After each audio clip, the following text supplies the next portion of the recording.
Pendiri kerajaan Badau bukanlah merupakan penduduk asli Pulau Belitung, akan tetapi merupakan bangsawan dari Pulau Jawa atau kerajaan Majapahit yang datang ke Pulau Belitung di tahun 1500 Masehi. Pendatang tersebut bernama Ronggo Udo atau oleh penduduk setempat lebih dikenal dengan nama Datuk Mayang Gresik.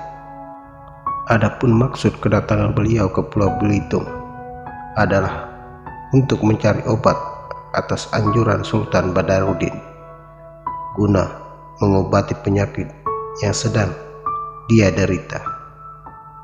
Sesampainya di Pulau Belitung, Datuk Mayang Gresik menuju Sungai Cerucuk. Oleh karena pada masa itu di sepanjang jalur pelayaran Sungai Cerucuk banyaknya ancaman bajak laut dan lanun, Datuk Mayang Gresik akhirnya menetap di kota Karang atau Cerucuk.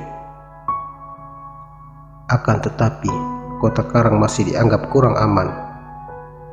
Lalu Datuk Mayang Gresik terus mencari tempat yang lain dengan menelusuri Sungai Cerucuk hingga ke bagian hulu sungai dan masuk ke Sungai Berang.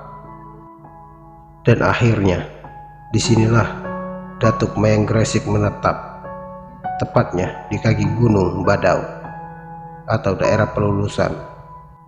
Setelah mendapatkan obat yang dicari, Datuk Mayang Gresik kemudian menetap dan menikah dengan penduduk setempat.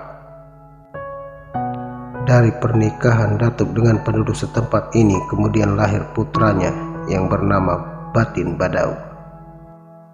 Dikisahkan beliau tidak hanya menetap dan menikah, akan tetapi kemudian membentuk struktur pemerintahan yang diawali dengan penaklukan daerah sekitarnya seperti Badau, Simpang Tige, Bangek, Bentayan, Ibul, hingga daerah Manggar.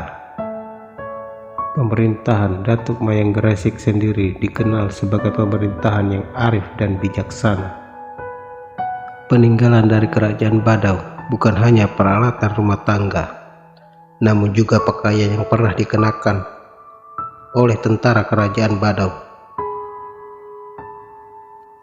Beberapa jenis keris, pedang, gong, kelinang, garu rasul atau kayu gaharu, dan sepasang tombak yang menjadi kebanggaan masyarakat Badau, yaitu tombak berambu. Peninggalan ini masih dapat kita lihat di Museum Badau.